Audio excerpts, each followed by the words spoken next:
L'histoire commence dans une école où les enfants étaient assis tranquillement en train de manger. Tout le monde était très heureux quand soudain, les yeux d'une fille se mirent à briller d'une lumière bleue. Son corps s'est également mis à trembler, comme si elle faisait une crise. Ensuite, elle est tombée lourdement au sol, inerte, et lorsque les enseignants se sont approchés, ils ont constaté qu'elle était morte. Personne ne comprenait ce qui lui était réellement arrivé. Très vite, après des tests, les scientifiques ont découvert qu'il existait un virus qui ne se propageait que chez les enfants. Beaucoup d'efforts ont été faits, mais il s'est avéré impossible de trouver un traitement et en un rien de temps, 90% des enfants du monde entier ont été touchés par ce virus dangereux que même les meilleurs médecins du monde n'ont pas pu sauver. Ensuite, nous voyons le président des États-Unis qui, lors d'un discours, explique que son propre fils a été touché par ce virus et qu'il espère que, comme toujours, l'humanité trouvera une solution à cette épreuve. Pour cela, un département spécial appelé CCD a également été créé. Bref, ensuite nous voyons une fille nommée Ruby dont les parents fêtaient l'anniversaire et lui offrirent des cadeaux. Ils faisaient semblant devant elle que tout allait bien. Mais en réalité, Ruby aussi avait été touchée par ce virus. Maintenant, ses parents avaient peur de la perdre. Cette même nuit, Ruby n'arrivait pas à dormir seule dans sa chambre. Alors elle s'est levée et est allée s'allonger à côté de sa mère, prenant sa main. Mais soudain, une lumière orange a brillé dans ses yeux, ce qui a tellement effrayé Ruby qu'elle s'est précipitée dans sa chambre. Le lendemain matin, quand Ruby s'est réveillée, tout lui semblait normal comme d'habitude. Mais dès que sa mère l'a vue, elle a commencé à demander « Qui es-tu, jeune fille? Et comment es-tu entrée dans la maison ?» Sa mère ne se souvenait absolument pas d'elle. À cela, Ruby a répondu « Je suis votre fille. Comment pouvez-vous m'oublier ?»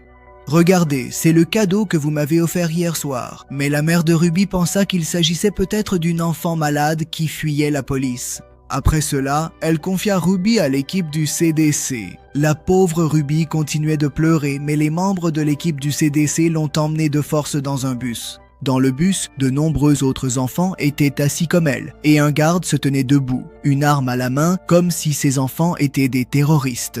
Bientôt, le bus arriva au siège du CDC. Ici, la sécurité était très stricte. Ensuite, les enfants furent envoyés à l'intérieur un par un en file indienne. Mais lorsqu'un garçon a commencé à poser trop de questions, les gardes présents l'ont violemment battu. En voyant tout cela, Ruby a été très effrayée. Bientôt, tous les enfants ont été envoyés chez le médecin pour un examen. Quand ce fut le tour de Ruby, le médecin lui expliqua que cette maladie provoquait une mutation particulière dans son corps. Il se passait quelque chose de similaire avec les autres enfants aussi. Cette mutation était si importante qu'il ne serait peut-être même plus juste de les appeler humains, car avec la modification de leur ADN, chaque enfant développait désormais des pouvoirs extraordinaires différents que les scientifiques ont classés dans différentes catégories. Ceux dont les yeux devenaient verts lorsqu'ils utilisaient leurs pouvoirs étaient placés dans la catégorie la plus intelligente et la plus sûre. Les enfants aux yeux bleus avaient le pouvoir de faire léviter des objets sans les toucher, tandis que ceux aux yeux dorés pouvaient contrôler l'électricité. Ces trois couleurs étaient tout de même considérées comme sûres. Mais chez certains enfants, on a aussi observé des yeux de couleur rouge et orange, ce qui était très rare, et dès qu'on découvrait de tels enfants, des ordres étaient donnés pour les éliminer, car leur pouvoir était extrêmement dangereux. Très vite, lors d'un test, le médecin découvrit que Ruby était aussi une orange, après quoi le message « terminé », c'est-à-dire « éliminé », s'afficha à l'écran. Le médecin, sans rien dire à Ruby, prit calmement une seringue avec laquelle il allait probablement l'éliminer. Ruby comprit alors qu'il y avait forcément quelque chose qui clochait. Elle essaya alors de s'enfuir, mais le médecin la rattrapa immédiatement. Mais avant qu'il ne puisse lui faire l'injection, Ruby attrapa la main du médecin et lui dit qu'elle n'était pas orange, mais verte. À ce moment-là, une lueur orange brilla aussi dans ses yeux. Après cela, le médecin modifia silencieusement la couleur de Ruby dans son dossier, passant d'orange à vert. Cela signifiait que Ruby avait le pouvoir de contrôler l'esprit de n'importe qui. Après cela, tous les enfants ont été habillés en vert, bleu et doré. Ruby remarqua qu'il n'y avait aucun enfant portant des vêtements rouges ou oranges, car ils avaient probablement déjà été tués. Ainsi, environ 6 ans passèrent. Maintenant, les tâches que les enfants verts, dotés d'un esprit vif, accomplissaient facilement, Ruby ne les comprenait pas. Et c'est ainsi qu'un jour, le capitaine McMinnis posa les yeux sur elle et lui dit « Avec l'intelligence que tu as, tu ne me sembles pas être une verte. » En entendant cela, Ruby fut très effrayée et alors qu'elle retournait dans sa chambre avec son groupe, un bruit à haute fréquence retentit soudainement par les haut-parleurs, un son que seuls ses enfants spéciaux pouvaient entendre. Les autres n'en ressentaient aucun effet. Bientôt, Ruby perdit connaissance et se réveilla dans la salle médicale où une femme médecin était assise en face d'elle. Peu après, un garde entra et dit à la docteure que le temps du traitement était terminé et qu'il fallait partir rapidement. La docteure écrivit rapidement quelque chose sur un papier puis s'en alla. Sur ce mot, il était écrit que ces gens avaient découvert ta véritable identité. Si tu veux rester en vie, viens me retrouver dans la salle des chaudières. Et Ruby fit exactement cela. Elle se rendit discrètement dans l'autre pièce. Ensuite, la docteure la conduisit jusqu'à sa voiture en la cachant des regards de tous. Mais alors qu'elles allaient sortir de la base, un garde les arrêta soudainement. Grâce à ses pouvoirs, Ruby prit le contrôle de l'esprit du garde et le fit ouvrir la porte. Finalement, Ruby était sortie de la base. Après tant d'années, elle était très heureuse de revoir le monde extérieur. À cela, le docteur lui expliqua qu'il ne restait presque plus de jeunes gens dans le monde extérieur et que beaucoup avaient même quitté cette ville. C'est alors que Ruby exprima son désir de retrouver ses parents, mais le docteur lui répondit que ce serait très dangereux. En plus, le docteur lui donna un pendentif GPS que Ruby devait utiliser en cas de problème afin que le docteur et ses collègues puissent connaître sa position. Le docteur lui expliqua également qu'elle l'emmenait dans un camp où se trouvaient d'autres enfants comme Ruby. Un peu plus tard, le docteur retrouva son collègue. Mais dès que Ruby serra la main de cet homme, elle eut très peur car en touchant sa main, elle eut une étrange vision dans laquelle de nombreux enfants étaient en train de fuir. Ensuite, lorsque Ruby entra pour se changer, elle aperçut une autre fille qui, elle aussi, était une Golden. Mais en voyant Ruby, elle eut si peur qu'elle l'attaqua soudainement avec de l'électricité puis s'enfuit pour se cacher dans une camionnette. Malgré cela, Ruby la poursuivit et lui demanda de l'aide. En entendant cela, la fille Golden ouvrit la porte de la camionnette. Ensuite, elle fit aussi entrer Ruby à l'intérieur de la camionnette pour la cacher. À ce moment-là, il y avait 2 autres personnes dans la camionnette, Liam et un de ses amis, à qui Ruby mentit en disant qu'elle était une verte et que malgré cela, certaines personnes la poursuivaient. Après avoir entendu son histoire, ces personnes furent également prêtes à l'aider. Mais pendant ce temps, une équipe continuait de les poursuivre et de l'autre côté, la docteure était aussi à leur trousse. Mais à ce moment-là, grâce à ses pouvoirs de Blue, Liam détruisit les 2 véhicules qui les poursuivaient. Grâce à cela, ils purent s'échapper tranquillement. Un peu plus tard, ils s'arrêtèrent dans un endroit isolé. Là, l'ami de Liam ne comprenait pas pourquoi Ruby fuyait et se cachait ainsi alors qu'elle était censée être une verte. Car selon lui, Ruby ne représentait une menace pour personne. Mais connaissant sa propre vérité, Ruby n'avait aucune réponse à cette question et, agacée, elle répondit « Si vous ne voulez pas m'aider, dites-le clairement, je partirai d'ici tout de suite. » À cela, Liam la calma et lui expliqua qu'ils se rendaient tous dans un endroit spécial où se trouvait un garçon aux yeux orange, capable de les protéger et que si Ruby le souhaitait, elle pouvait les accompagner. En entendant cela, Ruby accepta immédiatement. En chemin, Ruby demanda à Liam pourquoi il s'était enfui de la base. À cela, Liam lui expliqua qu'en réalité, ils étaient tous soumis à d'étranges expériences par lesquelles le gouvernement voulait créer une armée d'enfants à utiliser contre les ennemis. Et c'est à cause de tout cela qu'ils avaient tous planifié de s'enfuir de la base. De l'autre côté, le docteur qui avait donné à Ruby le certificat attestant qu'elle était verte avait également été capturé et après un court interrogatoire, il a été tué. Cette même nuit, alors qu'elle dormait, la main de Ruby toucha accidentellement celle de Liam, après quoi elle put voir tous les souvenirs de Liam, comment il avait essayé de sauver de nombreux enfants en s'enfuyant de la base, mais il avait échoué. Le lendemain matin, la fille dorée donna à Ruby une robe rouge dans laquelle elle était vraiment magnifique. Après cela, tous reprirent place dans la camionnette et se remirent en route vers leur destination. En chemin, un enregistrement du fils du président passait dans lequel il disait « Si je peux guérir, pourquoi pas toi ?» Un peu plus tard, ils s'arrêtèrent dans un centre commercial pour acheter des provisions, mais il était complètement vide et soudain d'autres enfants les attaquèrent. Après cela, la fille dorée utilisa ses pouvoirs pour tous les arrêter. En réalité, tous ces enfants étaient comme eux et possédaient aussi des pouvoirs magiques. C'est pourquoi tous les enfants passèrent la nuit à discuter longuement.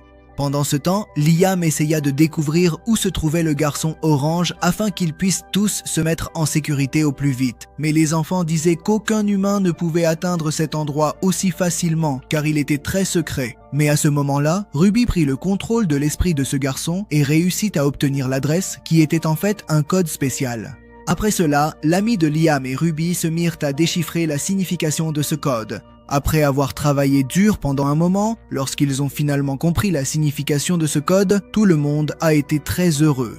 À ce moment-là, tous ses autres amis étaient également présents et ils ont alors compris que Ruby n'était pas verte mais orange. Mais Ruby pensait que ses amis allaient peut-être commencer à avoir peur d'elle. Mais selon Liam, il n'y avait vraiment aucune raison d'avoir peur. À cela, Ruby lui expliqua qu'en réalité, elle ne pouvait pas contrôler ses pouvoirs et que si jamais elle utilisait soudainement ses pouvoirs sur quelqu'un, cette personne pourrait même mourir. Après cela, ils ont tous continué à avancer. Mais après avoir marché un moment, soudain des enfants habillés comme des soldats les ont attaqués. Mais à ce moment-là, l'un d'eux a reconnu Liam. Après cela, lors de leur conversation, Liam leur expliqua qu'il cherchait simplement un endroit sûr où vivre. En entendant cela, ses enfants les emmenèrent avec eux auprès du garçon orange, qui, en réalité, n'était autre que le fils du président, et il était très heureux de voir Ruby et ses compagnons. Après cela, il expliqua qu'en réalité, le président avait menti à tout le monde en disant qu'il était complètement guéri, alors qu'en fait, de nombreuses expériences étaient menées sur lui. Et lorsque aucune de ces expériences n'a fonctionné, le gouvernement a commencé à construire des camps pour y placer les enfants. Il promit également à Ruby qu'il lui apprendrait à utiliser ses pouvoirs. Après cela, Ruby a commencé à découvrir peu à peu ses pouvoirs et elle apprenait désormais à les maîtriser. Un jour, alors qu'elle était très triste, le garçon orange est venu la voir. Il a dit à Ruby que seul un orange pouvait en comprendre un autre. Et en disant cela, il a pris la main de Ruby. Mais à ce moment-là, Liam les a vus tous les deux, ce qui ne lui a pas du tout plu. De son côté, en tenant la main de Ruby, ce garçon pouvait voir tous ses souvenirs. C'est ainsi qu'il a découvert ce qui s'était réellement passé avec Ruby cette nuit-là. En réalité, lorsque Ruby est allée voir ses parents cette nuit-là, elle a accidentellement effacé tous leurs souvenirs en leur tenant la main. À cause de cela, ils l'ont oubliée elle aussi. Mais en voyant tout cela, le garçon en orange était extrêmement surpris. Parce qu'il ne savait même pas comment faire tout ça, et maintenant il voulait apprendre tout cela de Ruby. Mais Ruby lui a expliqué qu'elle-même ne savait pas comment elle arrivait à faire tout ça. Quelques instants plus tard, lorsqu'elle est sortie de la chambre, elle a rencontré Liam, qui était très en colère contre elle. Et il disait qu'il savait ce qui se passait entre eux deux. Ruby a essayé de lui expliquer qu'il se trompait. Et elle a ajouté qu'il ne pourrait jamais être proche, même s'il le voulait. Parce qu'elle avait peur de faire à Liam ce qu'elle avait fait à ses parents. Après cela, elle est allée près du lac où elle a rencontré l'ami de Liam et il a dit à Ruby qu'il ne se sentait pas en sécurité ici non plus. Pendant ce temps, le garçon orange expliquait à quelqu'un sur son ordinateur portable combien il avait d'enfants verts, bleus et oranges présents. Mais au même moment, Ruby est arrivé là-bas. Et dès qu'il l'a vu, il a fermé son ordinateur portable. En réalité, Ruby était aussi venue là pour prendre l'ordinateur portable afin de pouvoir parler de l'ami de Liam chez elle. Profitant de cette occasion, ce garçon a essayé de conclure un marché avec Ruby. Elle devait apprendre de lui le pouvoir d'effacer la mémoire. Et en échange, il lui donnerait l'ordinateur portable. Ruby a immédiatement accepté cette proposition. Mais pendant qu'elle apprenait cela, lorsque Ruby a ouvert les yeux, ce garçon était en train d'essayer de se comporter de manière déplacée avec elle. Pour se défendre, Ruby lui donna un coup de poing violent au visage et lorsqu'elle sortit de la chambre, elle rencontra Liam qui, après avoir appris toute la vérité de Ruby, était extrêmement en colère et voulait maintenant se venger de ce garçon. Mais Ruby réussit à l'arrêter d'une manière ou d'une autre car elle savait qu'il n'était plus en sécurité ici.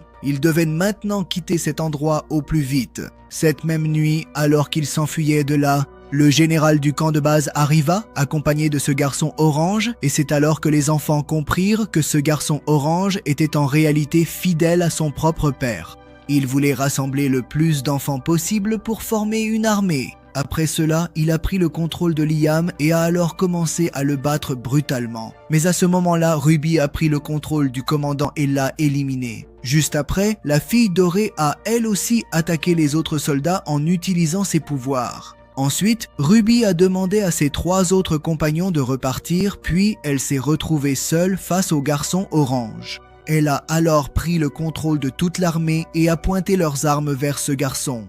Mais à ce moment-là, le garçon a de nouveau pris le contrôle et les a fait se battre entre eux. Malgré tous les efforts de Ruby, ce garçon a réussi à prendre le contrôle d'elle aussi. Après cela, le garçon a dit qu'il effacerait tous les souvenirs tristes de Ruby et qu'ensuite il régnerait sur le monde entier avec elle. C'est alors que Ruby a soudain repris ses esprits et, en prenant le contrôle d'un hélicoptère qui volait au-dessus, l'a fait s'écraser sur le garçon. Après cela, un autre hélicoptère a tenté d'attaquer Ruby. Mais l'ami de Liam a sauvé Ruby. Cependant, il a été gravement blessé dans tout cela et maintenant Ruby ne savait pas comment l'aider. C'est alors qu'elle s'est souvenue du GPS que le docteur lui avait donné. Ce docteur l'avait aidé à s'échapper de la base. Cela voulait dire qu'elle pouvait lui faire un peu confiance. Dès que le GPS a été activé, la docteure est rapidement arrivée sur place avec un collègue pour les sauver. Peu après, Ruby s'est réveillée sur un lit et la docteure était assise sur une chaise juste en face de son lit. La docteure lui a expliqué que son ami blessé était à l'hôpital et qu'il devrait bientôt aller mieux. Mais Liam insiste pour partir d'ici au plus vite. Malgré toutes les tentatives pour le raisonner, il ne veut pas rester ici et il ne laissera pas Ruby seule non plus. La docteure a également expliqué que leur objectif était de faire arrêter le président. Ils veulent révéler ses sombres agissements au monde entier et ils n'y arriveront pas sans Ruby. Ruby ne voulait pas que Liam subisse le moindre mal. C'est pourquoi elle s'est approchée de Liam et, grâce à ses pouvoirs, elle a effacé tous ses souvenirs d'elle de son esprit. Ensuite, Ruby lui a tendu son sac et lui a dit de rentrer chez lui, ce à quoi Liam a immédiatement consenti. Voir son amour partir en l'ayant oublié a fait monter les larmes aux yeux de Ruby, mais elle savait que c'était la meilleure chose à faire. D'un autre côté, nous voyons le fils du président qui était encore en vie. En ce moment, il se tenait devant son armée, qu'il avait placée sous son contrôle. De son côté, Ruby était également entièrement prête à l'affronter. C'est ici que le film se termine. La deuxième partie n'est pas encore sortie. Quand elle sortira, nous la ferons. À plus.